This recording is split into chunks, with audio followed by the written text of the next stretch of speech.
മിനിസ് life style കുടുംബത്തിലെ എല്ലാവർക്കും ഹൃദയം നിറഞ്ഞ ഒരു ന്യൂ ഇയർ ആശംസകൾ. കുറേ നാളായിട്ട് നമ്മൾ കൃഷി ചെയ്യുന്നുണ്ട്. 2022 നമ്മൾ ജനുവരി മുതൽ ഡിസംബർ വരെ നമ്മൾ എത്തിക്കഴിഞ്ഞു. ഇനി നമ്മുടെ ജനുവരി കൃഷികളാണ് കാണിക്കാൻ പോകുന്നത്. അപ്പോൾ നമുക്ക് ഇനി എന്തൊക്കെയാണ് ജനുവരി മാസത്തിൽ കൃഷി ചെയ്യേണ്ടതെന്ന് നോക്കാം. അപ്പോൾ ജനുവരി മാസത്തിൽ ഒരു പുതിയ വർഷത്തിൽ നമ്മളൊരു പുതിയ തീരുമാനമൊക്കെ എടുക്കണം. എന്താണെന്നറിയാമോ? എന്നെ സംബന്ധിച്ച് നോക്കുകയാണെന്നുണ്ടെങ്കിൽ നമ്മുടെ തീന്മേശയിൽ വിഷമില്ലാത്ത പച്ചക്കറികൾ നമ്മൾ തന്നെ ഉണ്ടാക്കുക എന്നുള്ളൊരു തീരുമാനം നമ്മൾ എല്ലാവരും എടുക്കണം എന്നുള്ളതാണ്. ഞാൻ അങ്ങനെയാണ് എടുത്തിരിക്കുന്നത്. അപ്പോൾ നമുക്ക് വിഷമില്ലാത്ത പച്ചക്കറികൾ വെച്ചിട്ട് നമുക്ക് തന്നെ സ്വന്തമായിട്ട് കൃഷി ചെയ്ത് സ്വന്തമായിട്ട് ഇങ്ങനെ വിളവെടുത്ത് എന്നിട്ട് കറികളൊക്കെ ഉണ്ടാക്കി കഴിക്കുമ്പം അതിൻ്റേതായ ഒരു ടേസ്റ്റ് നിങ്ങളെല്ലാവരും അനുഭവിച്ചുകൊണ്ടിരിക്കുന്നതാണ്. തീർച്ചയായിട്ടും കുടുംബസമേതം എല്ലാവരും ഒരു അരമണിക്കൂർ അല്ലെങ്കിൽ 1 മണിക്കൂർ കൃഷി ചെയ്യാനായിട്ട് ശ്രമിക്കാം. അപ്പം നമുക്ക് ജനുവരി മാസത്തിൽ എന്തൊക്കെ കൃഷി ചെയ്യാമെന്ന് നോക്കാം. അപ്പം കഴിഞ്ഞ 3-4 വീഡിയോയ്ക്ക് മുമ്പായിട്ട് ഒത്തൊരുമിച്ച് നമുക്ക് കൃഷി ചെയ്യാമെന്ന് പറഞ്ഞൊരു വീഡിയോ ഒക്കെ ഞാൻ ഇട്ടിട്ടുണ്ടായിരുന്നു. അപ്പം അതിൻ്റെ പച്ചക്കറികളൊക്കെ ഞാൻ നട്ട് ഇപ്പം എല്ലാം ഇങ്ങനെ കിളിച്ചൊക്കെ നല്ലതായിട്ട് വരുന്നുണ്ട്. അതൊക്കെ കാണുമ്പോൾ തന്നെ ഒരു ഭയങ്കര സന്തോഷമാണ്. അപ്പം നമുക്ക് ഈ സമയത്ത് ചെയ്യാവുന്ന പച്ചക്കറി എന്ന് പറഞ്ഞാൽ ഇപ്പം അധികം മഴയോ അധികം വെയിലോ എന്നാൽ അത്യാവശ്യം വെയിലും ഒക്കെ ഉണ്ട്. നമ്മൾ നല്ലതുപോലെ നനച്ചൊക്കെ കൊടുക്കാമെന്നുണ്ടെങ്കിൽ നല്ല ഒന്നാന്തരമായിട്ട് യാതൊരു കീടശല്യവും ഇല്ലാതെ നമുക്ക് ചീര കൃഷി ചെയ്യാനായിട്ട് സാധിക്കും. അപ്പം ഞാൻ നേരത്തെയൊക്കെ പറഞ്ഞിട്ടുണ്ട്, ഒരു ദിവസം ഒരു ഇലക്കറി എങ്കിലും നമ്മൾ കഴിക്കണമെന്നുള്ളത്. ഏതെങ്കിലും ഒരു ഇലക്കറി. അപ്പം പലതരത്തിലുള്ളതായ ചീരകളൊക്കെ ഉണ്ടല്ലോ. അപ്പോൾ ഒരു 8-9 ടൈപ്പ് ചീര തന്നെ നമുക്കിപ്പോൾ അവൈലബിളാണ്. അപ്പോൾ അതൊക്കെ വാങ്ങിയിട്ടൊക്കെ നടാമെന്നുണ്ടെങ്കിൽ പലതരത്തിലുള്ളതായ പച്ചച്ചീരയുണ്ട്, ചുമന്ന ചീരയുണ്ട്, പച്ചയും ചുവപ്പും കൂടെ ചേർന്ന ചീരയുണ്ട്, മയിൽപ്പീലി ചീര, പാൽ ചീര, സുന്ദരി ചീര, വൈഗ ചീര, ഇങ്ങനെ പലതരത്തിലുള്ളതായ വെറൈറ്റി ചീരകളൊക്കെ ഇന്ന് കിട്ടാറുണ്ട്. അപ്പം എന്തെങ്കിലുമൊക്കെ നിങ്ങൾ നടണം, അതിൽ നിന്ന് വിളവെടുക്കണം. അതൊക്കെ വെച്ചിട്ട് കറി വയ്ക്കാനായിട്ടൊക്കെ ശ്രമിക്കുക. അടുത്തെയാണ് പയർ കൃഷി എന്ന് പറയുന്നത്. പയർ കൃഷി പിന്നെ എല്ലാവർക്കും അറിയാമല്ലോ, എപ്പോഴും നമ്മൾ ചെയ്യുന്നതാണ് പയർ കൃഷി എന്ന് പറയുന്നത്. അപ്പം നമുക്ക് നല്ലതുപോലെ വിളവും കിട്ടുന്നതാണ് പയർ കൃഷി. എല്ലാവരും ചെയ്യേണ്ട ഒന്ന് തന്നെയാണ് പയർ കൃഷി. എപ്പോഴും നമുക്ക് ചെയ്യാം. ഒരു പയറിൻ്റെ വിളവെടുത്ത് കഴിയുമ്പോഴത്തേക്ക് നമുക്കൊരു 1-2 പയർ ആ ചെടിയിൽ തന്നെ നിർത്തിയിട്ട് അതിൻ്റെ വിത്തുകൾ വെച്ചിട്ട് നമുക്ക് കൃഷി ചെയ്യാം. ഇന്ന സമയമൊന്നോ അതിനൊരു പ്രത്യേക സീസണോ ഒന്നുമില്ല. നമ്മൾ അതിനൊന്ന് കെയർ കൊടുത്താൽ നമ്മുടെ വീട്ടിലുള്ളതായ വേസ്റ്റ് കമ്പോസ്റ്റൊക്കെ വെച്ചിട്ട് ഇച്ചിരി വളമൊക്കെ അതിന് കൊടുത്താലും വെള്ളം ഒഴിച്ചു കൊടുത്താലും ചാരം ഇട്ട് കൊടുത്താലും നല്ല രീതിയിൽ നമുക്ക് പയർ കൃഷി ചെയ്യാനായിട്ട് സാധിക്കും. ചാരം കൊണ്ടുള്ളതായ ഒരു വളപ്രയോഗമൊക്കെ നമ്മൾ കാണിച്ചിട്ടുണ്ടായിരുന്നു. ചാരം എങ്ങനെ പയറിന് ഉപയോഗിക്കണം എന്നൊക്കെ ഉള്ളതായ വീഡിയോ ഇട്ടിട്ടുണ്ടായിരുന്നു. ആ ചാരം ഇടുന്നത് കൊണ്ട് നമുക്ക് നല്ലതുപോലെ നമുക്ക് വിളവെടുക്കാനായിട്ട് സാധിക്കും. ആ ചാരം എങ്ങനെയാണ് ഇട്ടതെന്ന് നിങ്ങൾ അതിൻ്റെ ലിങ്ക് കൊടുത്തേക്കാം. നിങ്ങളത് കണ്ടിട്ട് അതേപോലെ നിങ്ങൾ ചെയ്യണം കേട്ടോ. എനിക്കതെങ്കിൽ ഇഷ്ടം പോലെ പയറാണ് ഈ പ്രാവശ്യം കിട്ടിയത്. നിങ്ങൾ ആ വളപ്രയോഗം ചെയ്തിട്ട് എന്നിട്ട് അതിൻ്റെ അഭിപ്രായങ്ങൾ ഫീഡ്ബാക്ക് നിങ്ങൾ അറിയിക്കാനായിട്ട് മറക്കരുത്. ഇതൊക്കെ കണ്ടില്ലേ, പയറൊക്കെ എത്രയോ വിളവെടുത്ത് കഴിഞ്ഞതാണ്. എന്നിട്ട് ഇതൊക്കെ ഇനി പറിച്ച് മാറ്റിക്കളഞ്ഞാലോ എന്ന് വിചാരിച്ചിരിക്കുമ്പം തന്നെ വീണ്ടും വീണ്ടും ഇങ്ങനെ പയറുകൾ കണ്ട് ഇഷ്ടംപോലെ വന്നുകൊണ്ടിരിക്കുക. കണ്ടോ, നമ്മൾ ഇതിന് കുറച്ചുകൂടെയൊക്കെ നമ്മൾ കെയർ കൊടുത്താൽ 1 മാസം കൂടെയൊക്കെ നമുക്ക് ഇതിനകത്ത് നിന്ന് പയറെടുക്കാനായിട്ട് സാധിക്കും. അങ്ങോട്ടകത്തോട്ടൊക്കെ നിൽപ്പുണ്ട് കേട്ടോ. കുറേ പ്രാവശ്യം ഞങ്ങൾ എല്ലാവരുടെയൊക്കെ വിളവെടുത്ത ഒരു പയർ ചെടിയായി നിൽക്കുന്നത് ഈ ഗ്രോ ബാഗിനകത്ത് നട്ടേക്കുന്നത്. അപ്പോൾ ഇഷ്ടംപോലെ പയർ ഈ പ്രാവശ്യം എനിക്ക് വിളവെടുക്കാനായിട്ട് സാധിച്ചു എന്നുള്ളതാണ്. അപ്പം വെറൈറ്റി ആയിട്ടുള്ള പയറുകൾ നടണമെന്നുണ്ടെങ്കിൽ അങ്ങനെ നടാം. അതല്ല 1-2 മാത്രം നടണമെന്നുണ്ടെങ്കിൽ അങ്ങനെ നടാം. അപ്പം വെറൈറ്റി ആയിട്ട് ഇങ്ങനെ പല ടൈപ്പിലുള്ളതായി നിൽക്കുന്ന കാണുമ്പോൾ ഒരു രസമാണ്. പക്ഷേങ്കിൽ എല്ലാത്തിനും ഏകദേശം ഒരേ ടേസ്റ്റ് തന്നെയാണ്. നിങ്ങൾ ഏതെങ്കിലുമൊക്കെ ഒന്ന് നടാനായിട്ട് ശ്രമിക്കുക. ഒന്ന് നട്ടാൽ മതി, വെറൈറ്റി ഒന്നും നോക്കണമെന്നില്ല. എന്തെങ്കിലുമൊക്കെ പയർ നിങ്ങളൊന്ന് നടാനായിട്ട് ശ്രമിക്കുക. എന്നിട്ട് നല്ല വിളവെടുക്കാനായിട്ട് ശ്രമിക്കുക. പയറൊക്കെ നല്ലതുപോലെ പിടിക്കാനും വിളവെടുക്കാനും ഒക്കെ പറ്റിയ സമയമാണ് ഈ ജനുവരി മാസം എന്ന് പറയുന്നത്. പിന്നെ അടുത്തെന്ന് പറഞ്ഞാൽ ചൊരക്കയൊക്കെ നല്ലതുപോലെ കിളിർച്ച് വരുന്നതായ ഒരു സമയമാണ്. കാരണം എന്ന് വെച്ചാൽ ഈ സമയത്ത് വലിയ കീടശല്യങ്ങളോ പുഴുവിൻ്റെ ശല്യങ്ങളോ ഒന്നുമില്ലാതെ നമുക്ക് വളർത്തിയെടുക്കാനായിട്ട് സാധിക്കും. എന്ന് വെച്ചാൽ നമ്മൾ ഒരു അത്യാവശ്യം കെയർ കൊടുക്കാമെന്നുണ്ടെങ്കിൽ നമുക്കിതിനെയൊക്കെ വളർത്തിയെടുക്കാനായിട്ട് സാധിക്കും. അപ്പം നീളം ചൊരക്കയുണ്ട്, അല്ലെങ്കിൽ നീളം കുറഞ്ഞ ചൊരക്കയുണ്ട്. അപ്പം 2 തരത്തിലുള്ളതായ ചൊരക്ക ഉണ്ട്. ചൊരക്ക എന്ന് വെച്ചാൽ വേറെ വേറെ ടൈപ്പൊക്കെ ഉണ്ട് കേട്ടോ. ഉരുണ്ടിരിക്കുന്നതും നീളമുള്ളതും ഒക്കെ ടൈപ്പ് ഉള്ളതായ ചൊരക്കയൊക്കെ കിട്ടുന്നുണ്ട്. അപ്പോൾ നിങ്ങളതും നടാനായിട്ട് ശ്രമിക്കുക. അതിന് പറ്റിയ കാലാവസ്ഥയാണ് ഇപ്പോഴുള്ളത്. ഒരു 4 മൂട് ചൊരയ്ക്ക് ഞാനിവിടെ നട്ടിട്ടുണ്ട്. നല്ല ആരോഗ്യത്തോട് വളർന്നു വരുന്നുണ്ട്. അടുത്തതെന്ന് വെച്ചാൽ പടവലം കൃഷി ചെയ്യാനും പറ്റിയ സമയമാണ്.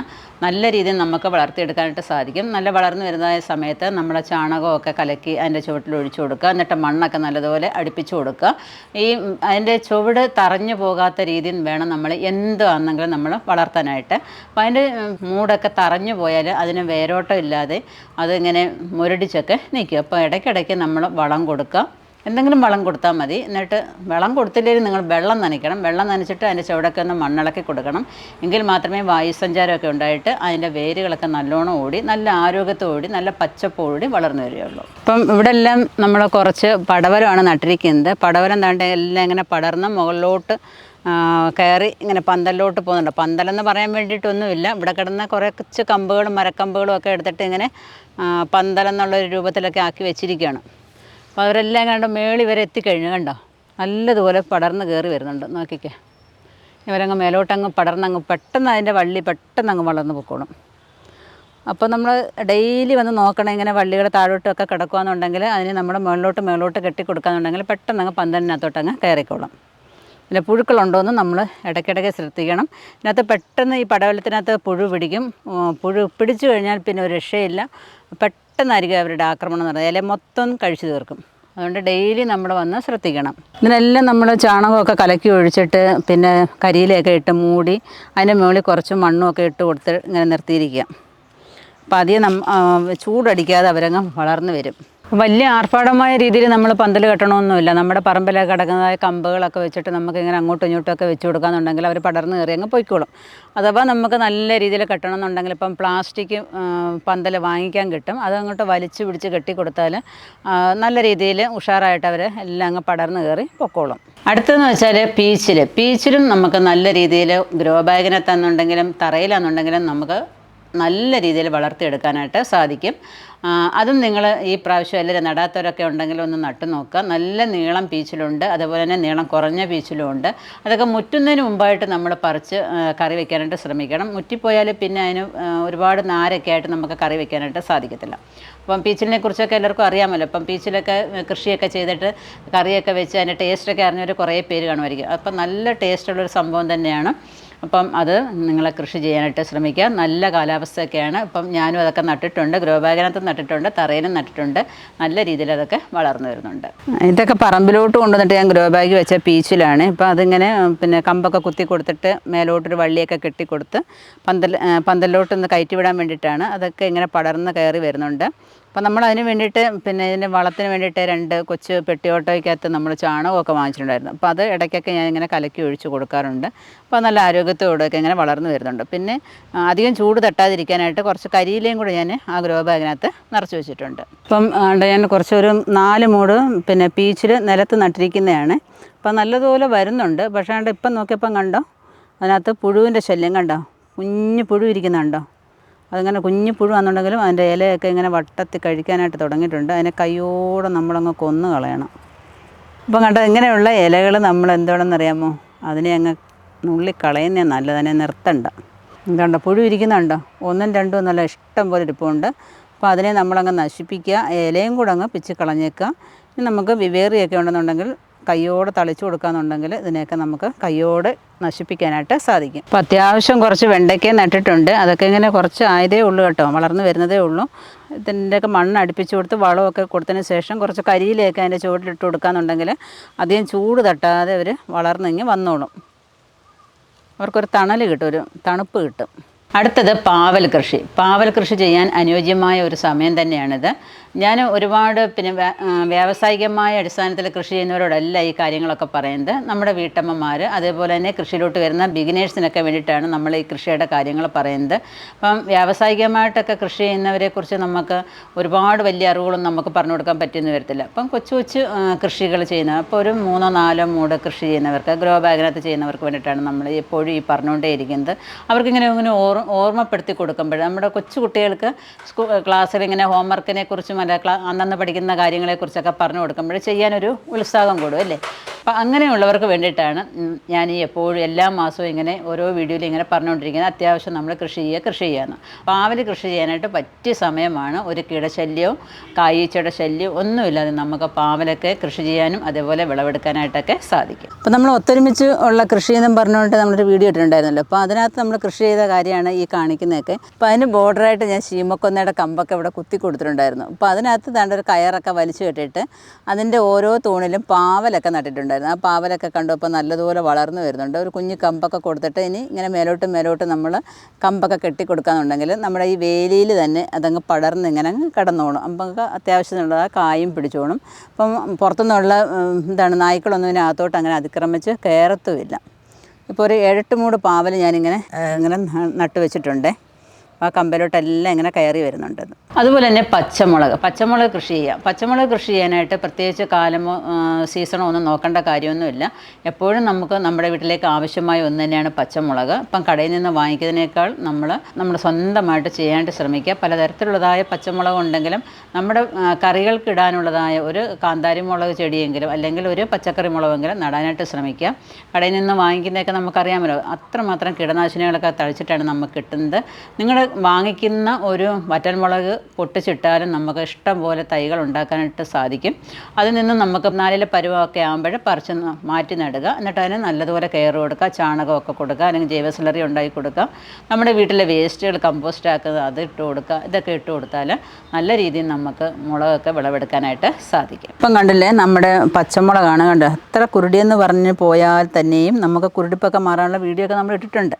അപ്പോൾ അതൊക്കെ ആ മരുന്നൊക്കെ അങ്ങോട്ട് ചെയ്യുമ്പോൾ കണ്ടോ ഇതേപോലെ കണ്ടോ മുളക് അങ്ങ് പിടിച്ച് വരും. ഈ കണ്ടോ ഇവിടെയൊക്കെ കുരുടിച്ച് നിന്നെയായിരുന്നു. അപ്പം നമ്മൾ ചെയ്ത വളപ്രയോഗം കൊണ്ടിട്ട് വീണ്ടും അതിന് പുതിയ തളിർപ്പുകൾ വരികയും അതുപോലെ തന്നെ ഇഷ്ടംപോലെ കായ്കളൊക്കെ പിടിച്ച് നിൽക്കുകയും ചെയ്യുന്നുണ്ട്. ഇപ്പം നമുക്ക് ഓടി വന്നിട്ട് ഒരു പച്ചമുളകൊക്കെ പിച്ചാൽ സാധിക്കുമല്ലോ ഇങ്ങനെയൊക്കെ ചെയ്ത് കഴിഞ്ഞാൽ. പച്ചമുളകിൻ്റെയൊക്കെ വീഡിയോസൊക്കെ നമ്മൾ കുറേ ഇട്ടിട്ടുണ്ട്. അപ്പോൾ അതൊക്കെ കാണുന്നവർ കുറേ പേരുണ്ട് കേട്ടോ. അപ്പോൾ അതിൻ്റെയൊക്കെ നല്ല ഫീഡ്ബാക്ക് അറിയിക്കുന്നവരുണ്ട് കേട്ടോ. അതൊക്കെ നിങ്ങൾ ചെയ്യാനായിട്ട് ശ്രമിക്കുക. അപ്പോൾ നല്ല രീതിയിൽ പച്ചമുളക് കൃഷി ചെയ്യാനായിട്ട് സാധിക്കും. അതുപോലെ തന്നെ നമ്മളിപ്പോൾ മഴവിൽച്ചോളം നട്ടിട്ടുണ്ട്. മഴവിൽച്ചോളം നമുക്ക് നടാം. അതിന് പ്രത്യേകിച്ച് സീസണൊന്നും നോക്കേണ്ട കാര്യമൊന്നുമില്ല. നമ്മൾ ഒന്ന് വിളവെടുത്തു, അതിൽ നിന്ന് നമ്മളൊരു 5-6 വീണ്ടും നട്ടു. അങ്ങനെ നമ്മൾ നടുമ്പോൾ നമ്മൾ മണ്ണും നമ്മുടെ കൃഷി ഇതുമൊക്കെ ആയിട്ട് നമുക്ക് എപ്പോഴും നമുക്ക് ഓരോന്നും ഇങ്ങനെ വിളവെടുക്കാനായിട്ട് സാധിക്കും. ഇപ്പം മഴവിൽച്ചോളം നല്ല രീതിയിൽ നമുക്ക് നമ്മുടെ നാട്ടിൽ കുറേ പേര് കണ്ടിട്ടില്ലായിരുന്നു. ഞാൻ സ്റ്റോറിയൊക്കെ ഇട്ടിട്ടുണ്ടായിരുന്നു, സ്റ്റാറ്റസും ഒക്കെ ഇട്ടിട്ടുണ്ടായിരുന്നു. അപ്പോൾ അത് കാണുമ്പോൾ നമ്മുടെ നാട്ടിൽ ഇങ്ങനെയൊക്കെയുള്ള ചോളം ഉണ്ടോ എന്നൊക്കെ കുറേ പേര് ചോദിക്കുന്നുണ്ടായിരുന്നു. അപ്പം അത് എനിക്കത് മസ്കറ്റിൽ നിന്ന് നമുക്ക് വിജിലയായിരുന്നു അയച്ചു തന്നിരുന്നത്. ഇപ്പോഴും അതിൻ്റെ വിത്തുകൾ പോകാതെ ഞാനിങ്ങനെ നട്ടുകൊണ്ടേയിരിക്കുന്നുണ്ട്. നല്ല രീതിയിൽ നമുക്ക് അതിൽ നിന്ന് വിളവെടുക്കാനായിട്ട് സാധിക്കുന്നുണ്ട്. ആവശ്യമുള്ളവർക്കൊക്കെ അത് നമ്മുടെ വെബ്സൈറ്റിൽ നിന്ന് വാങ്ങിക്കാവുന്നതാണ്. അതുപോലെ തന്നെ ശീതകാല പച്ചക്കറികളൊക്കെ നമ്മൾ ഇനി വിത്തിട്ട് നടുന്നതിനേക്കാൾ നല്ലത് നിങ്ങൾ തൈകൾ കിട്ടുമെന്നുണ്ടെങ്കിൽ വാങ്ങിച്ച് നടാനായിട്ട് ശ്രമിക്കുക. സമയമൊന്നും അതിക്രമിച്ചിട്ടില്ല, കുറച്ച് നാളും കൂടെയൊക്കെ നമുക്ക് നടാനായിട്ട് സാധിക്കും. അപ്പോൾ അതിന് നല്ലൊരു കെയറൊക്കെ കൊടുക്കാമെന്നുണ്ടെങ്കിൽ നല്ല രീതിയിൽ നമുക്ക് ഈ ക്യാബേജ്, കോളിഫ്ലവർ, ബ്രൊക്കോളി ഒക്കെ വളർത്തിയെടുക്കാം. അതുപോലെ തക്കാളിയൊക്കെ കൃഷി ചെയ്യുന്നവരൊക്കെ ഉണ്ടല്ലോ, ഇഷ്ടംപോലെ തക്കാളിയൊക്കെ പിടിക്കുന്നവരുണ്ട്. അതൊക്കെ സോസായിട്ടൊക്കെ ഉപയോഗിക്കാം. സോസിൻ്റെയൊക്കെ വീഡിയോ നമ്മൾ ഇട്ടിട്ടുണ്ട്. അതുപോലെ തന്നെയാണ് ക്യാബേജ്, കോളിഫ്ലവറിൻ്റെ മണ്ട ഹെഡ് നമ്മൾ ഒടിച്ചു കഴിഞ്ഞതിന് ശേഷം അതിൻ്റെ ചുവട് നമ്മൾ വെട്ടിക്കളയാതെ ഇരിക്കുക. അപ്പോൾ അതിൽ നിന്ന് നമുക്ക് കുറേ തൈകൾ നമുക്ക് വരും, ചെറിയ തൈകളായിട്ട് വരും. അതിനെ നമുക്ക് മാറ്റി നടാവുന്നതാണ്. അപ്പോൾ അതിൻ്റെ വീഡിയോ ഞാൻ ഇട്ടിട്ടുണ്ട്, നിങ്ങളത് കണ്ടു നോക്കണം. അതിൻ്റെ തൈകൾ മാറ്റി നട്ടാൽ അതിൽ നിന്ന് നമുക്ക് വീണ്ടും നമുക്ക് കോളിഫ്ലവർ പിടിപ്പിച്ചെടുക്കാനായിട്ട് സാധിക്കും. ഇപ്പം നമ്മൾ ശീതകാല പച്ചക്കറിയായ ക്യാബേജ് ഇവിടെ കുറച്ച് നട്ട് വെച്ചിട്ടുണ്ട്. ഒരു 7-10 മൂടൂടെ നട്ടിട്ടുണ്ട്. പിന്നെ എന്നുണ്ടെങ്കിൽ ക്യാരറ്റ് ഒരു 4 ഗ്രോ ബാഗ് നട്ടിട്ടുണ്ട്. തക്കാളിയും നട്ട് വെച്ചിട്ടുണ്ട്. തക്കാളിയൊക്കെ പറമ്പിലും കുറച്ച് നട്ടിട്ടുണ്ട്. അതോടെ നമുക്കൊന്ന് കണ്ടിട്ട് വരാം. അപ്പോൾ ഇവിടെ എല്ലാം ഒരു തറയിൽ ഒരു 5-6 മൂട് തക്കാളി നട്ടിട്ടുണ്ട്. ഗ്രോ ബാഗിനകത്തും വെച്ചിട്ടുണ്ട് ഒരു 3-4 മൂട്. അപ്പം അവരും വലിയ കുഴപ്പമില്ലാതെ വളർന്നു വരുന്നുണ്ട്. അവർക്ക് ഇടയ്ക്കിടയ്ക്ക് ഞാനൊരു 10 ദിവസം കൂടുമ്പോഴൊക്കെ സുഡോമോണസ് കലക്കി ഒഴിച്ചു കൊടുക്കാറുണ്ട്. ഇനി പൂക്കളൊക്കെ പിടിക്കാനുള്ള ടൈമൊക്കെ ആയി വരുന്നുണ്ട്. ചെറുതായിട്ട് പൂക്കളൊക്കെ വരാനായിട്ട് തുടങ്ങിയിട്ടുണ്ട്. അപ്പം തക്കാളിയൊക്കെ കൃഷി ചെയ്യുന്നവർ കുറേ പേരുണ്ട് അല്ലേ. ഇപ്പം തക്കാളിയുടെ വീഡിയോ ഒക്കെ നല്ല സൂപ്പർ വീഡിയോ ഒക്കെ നമ്മൾ നേരത്തെ ഇട്ടിട്ടുണ്ട്. കാണാത്തവരൊക്കെ ഒന്ന് കണ്ടു നോക്കുക. നല്ലതുപോലെ തക്കാളിയൊക്കെ പിടിച്ചു നിൽക്കുന്ന സമയമാണ്. അപ്പോൾ തക്കാളിക്കൊക്കെ നമ്മൾ നല്ലതുപോലെ കമ്പൊക്കെ കുത്തി കൊടുക്കണം. കമ്പൊക്കെ കുത്തി കൊടുത്താൽ മാത്രം പോരാ, അത് കമ്പും ആ തക്കാളിയുടെ തണ്ടുമായിട്ട് നമ്മൾ കെട്ടി നിർത്തണം.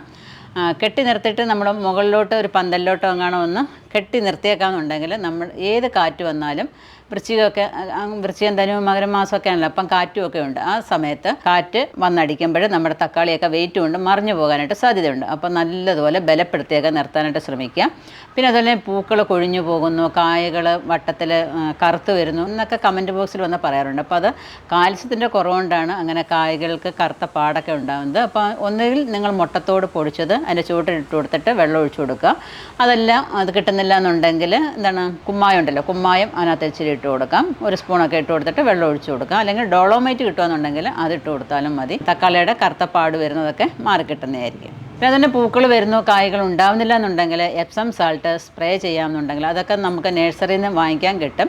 അപ്പോൾ അത് വാങ്ങിച്ചിട്ട് നിങ്ങൾ അത് 1 സ്പൂൺ എടുത്തിട്ട് 1 ലിറ്റർ വെള്ളത്തിൽ കലക്കിയിട്ട് അത് സ്പ്രേ ചെയ്ത് കൊടുക്കുകയെന്നുണ്ടെങ്കിൽ പൂക്കളൊക്കെ നമുക്ക് കായ്കളായിട്ട് കിട്ടുന്നതായിരിക്കും. ഇപ്പം നമ്മൾ എന്തെങ്കിലുമൊക്കെ ഇങ്ങനെ നട്ടിരിക്കുന്ന സമയത്ത് അതിന് ഇടയ്ക്കിടയ്ക്ക് നമ്മൾ രോഗം വരുന്നത് വരെ കാത്തിരിക്കാതെ നമ്മുടെ കയ്യിൽ ഉള്ളതായ കീടനാശിനി വെച്ചാൽ ജൈവ കീടനാശിനികൾ ബിവേറിയ ഉണ്ടെന്നുണ്ടെങ്കിൽ അത് ഒരു 5 ml എടുത്തിട്ട് 1 ലിറ്റർ വെള്ളത്തിൽ കലക്കിയിട്ട് ഒരു 10 ദിവസം കൂടുമ്പോൾ നിങ്ങൾക്ക് അതിനകത്ത് സ്പ്രേ ചെയ്യാവുന്നതാണ്. അതുപോലെ സ്യൂഡോമോണസ് ഉണ്ടെങ്കിൽ അതും ഒരു 5 ml ഒക്കെ എടുത്തിട്ട്, ലിക്വിഡ് ആണെങ്കിൽ 5 ml, പൊടിയാണെന്നുണ്ടെങ്കിൽ 20 ഗ്രാം എടുത്തിട്ട് കലക്കി എല്ലാ ചെടികൾക്കും നമ്മളൊരു 10 ദിവസം കൂടുമ്പോൾ ഇങ്ങനെ മാറി മാറി നമ്മൾ എന്തെങ്കിലും ചെയ്തു കൊടുക്കുകയെന്നുണ്ടെങ്കിൽ നമ്മുടെ ചെടികളെയൊക്കെ സംരക്ഷിച്ചെടുക്കാനായിട്ട് സാധിക്കും. ഇതെല്ലാം നമ്മൾ ചെയ്യുമ്പോൾ ഗ്ലൗസോ മാസ്കോ ഒക്കെ ഉപയോഗിച്ച് ചെയ്യാമെന്നുണ്ടെങ്കിൽ നമുക്കുണ്ടാകുന്ന ശ്വാസം മുട്ടൽ അങ്ങനെയൊന്നും ഉള്ളവർക്കാണെന്നുണ്ടെങ്കിൽ അലർജി ഇല്ലാതെ പോകാനായിട്ട് സാധിക്കും. വളമാണെങ്കിലും കീടനാശിനികളാണെന്നുണ്ടെങ്കിലും നമ്മൾ ഓവർ ഡോസ് കൊടുക്കാതെ ഇരിക്കുക, ആവശ്യത്തിനുള്ള ഡോസ് മാത്രം കൊടുക്കുക. അപ്പം നമ്മളെ തന്നെ ഒന്ന് മനസ്സിൽ കണ്ടുകൊണ്ട് വേണം നമ്മൾ ചെടികളെയും പരിചരിക്കാനായിട്ട്. നമ്മൾ ആവശ്യത്തിലധികം മരുന്നോ മറ്റുള്ള സാധനങ്ങളോ കഴിച്ചാലും നമുക്കും പലവിധമായ അസുഖങ്ങളൊക്കെ ഉണ്ടാവും അല്ലേ. അതുപോലെ തന്നെയാണ് ചെടികൾക്കും അവർക്കും താങ്ങാവുന്ന രീതിയിൽ മാത്രമേ നമ്മൾ ഭക്ഷണങ്ങളൊക്കെ കൊടുക്കാനായിട്ട് പാടുള്ളൂ. നമ്മുടെ കോഴിവാലും പൂ നിൽക്കുന്നുണ്ട്, നല്ല അടിപൊളിയായിട്ട് നല്ല ബൊക്കെ മാതിരിയുടെ നിൽപ്പുണ്ട്. ഇപ്പം ഞാൻ നേരത്തെ പണ്ട് കാണിച്ചിട്ടുണ്ടായിരുന്നു, അത് അപ്പുറത്തെ സൈഡിലായിരുന്നു, അത് ഉണങ്ങിപ്പോയി. പിന്നെ അടുത്ത് നമ്മുടെ കിണറ്റിൻ്റെ ഭാഗത്തായിട്ട് ഞാൻ നട്ടിരിക്കുന്നതാണ്. അപ്പോൾ അതിനൊപ്പം തന്നെ എൻ്റെ ബന്ദിപ്പൂ നിൽപ്പുണ്ട്. ബന്ദിപ്പൂവും ഇതും കൂടെ 2 കളറും കൂടെ നല്ല അടിപൊളിയായിട്ടാണ് നിൽക്കുന്നത്. ഒരു 3-4 മൂടേ ഉള്ളൂ, എങ്കിലും നല്ല രസമാണ് കാണാനായിട്ട്. അപ്പോൾ ഈ പുതിയ വർഷം എല്ലാവരും ഒരു പ്രതിജ്ഞ തന്നെ എടുക്കണം. ഞാൻ എൻ്റെ വീട്ടിലേക്ക് ആവശ്യമുള്ളതായ, എൻ്റെ ഊൺമേശയിലേക്ക് ആവശ്യമുള്ളതായ പച്ചക്കറികൾ ഞങ്ങൾ തന്നെ ഉണ്ടാക്കിയെടുക്കും എന്നുള്ളത്. കാരണം പിന്നെ എന്ന് വെച്ചാൽ നമ്മുടെ വീട്ടിൽ ഒരാൾ മാത്രം കഷ്ടപ്പെടാതെ എല്ലാവരും കൂടെ, നമ്മുടെ കുഞ്ഞുങ്ങളെയും നമ്മുടെ അപ്പനെയും അമ്മയും എല്ലാവരും കൂടെ ചേർന്ന് നമ്മുടെ തോട്ടത്തിലോട്ട് അല്ലെങ്കിൽ നമ്മുടെ മുറ്റത്തോട്ട് അല്ലെങ്കിൽ നമ്മുടെ ടെറസിലോട്ടൊന്ന് ഇറങ്ങുമ്പം അതിൽ നിന്ന് കിട്ടുന്നതായ ഒരു സന്തോഷം, അവിടെ നിന്ന് നമുക്ക് പല കാര്യങ്ങൾ പറയാനും ചെയ്യാനും നനയ്ക്കാനും എല്ലാവരും ഒത്തൊരുമിച്ച് കൂടുമ്പോൾ ഒരു സന്തോഷം തന്നെയാണ്. തീർച്ചയായിട്ടും എല്ലാവരും ഇതൊക്കെ ചെയ്യാനായിട്ട് ശ്രമിക്കുക. ഈ പച്ചക്കറികൾ നടുന്നതിനോടൊപ്പം തന്നെ ഗാർഡനും ഒന്ന് നന്നാക്കാനായിട്ട് ശ്രമിക്കുക. അതുപോലെ തന്നെ പെറ്റ് അനിമൽസ് ഉണ്ടെങ്കിൽ അവരെ ഒന്ന് ശ്രദ്ധിക്കുക. അവരെയൊക്കെ വളർത്തുമ്പം കിട്ടുന്നതായ ഒരു സന്തോഷം ഉണ്ടല്ലോ, എത്ര പറഞ്ഞാലും അത് പറഞ്ഞറിയിക്കാൻ പറ്റാത്തൊരു സന്തോഷം തന്നെയാണ്. പറ്റുന്നിടത്തോളം എല്ലാവരും ഇതൊക്കെ ഒന്ന് ചെയ്യാനായിട്ട് ശ്രമിക്കുക. അപ്പം നിങ്ങൾക്ക് ഈ വീഡിയോ ഇഷ്ടപ്പെട്ടു കാണുമെന്ന് വിചാരിക്കുന്നു. ഇഷ്ടപ്പെട്ടു എന്നുണ്ടെങ്കിൽ ഇതേപോലെ കൃഷി ചെയ്യുക, അത് മാത്രമേ എനിക്ക് പറയാനുള്ളൂ. അതുപോലെ തന്നെ ഇഷ്ടപ്പെട്ടെന്നുണ്ടെങ്കിൽ ലൈക്ക് ചെയ്യാനും ഷെയർ ചെയ്യാനും, അതുപോലെ ഇതുവരെ സബ്സ്ക്രൈബ് ചെയ്യാതെ കാണുന്നവരാണെന്നുണ്ടെങ്കിൽ ഒന്ന് സബ്സ്ക്രൈബ് ചെയ്തിട്ട് കാണാനായിട്ടും ശ്രമിക്കുക. അതുപോലെ ഫേസ്ബുക്ക് പേജായ മിനീസ് ലൈഫ് സ്റ്റൈലും കൂടെ ഒന്ന് ലൈക്ക് ചെയ്ത് വിട്ടാൽ അവിടെ നിങ്ങൾക്ക് എൻ്റെ വീഡിയോസൊക്കെ യഥാസമയം കാണാൻ പറ്റുന്നതായിരിക്കും. അപ്പോൾ അടുത്ത വീഡിയോയിൽ കാണുന്നവരെ ഞാൻ മിനി, നന്ദി, നമസ്കാരം.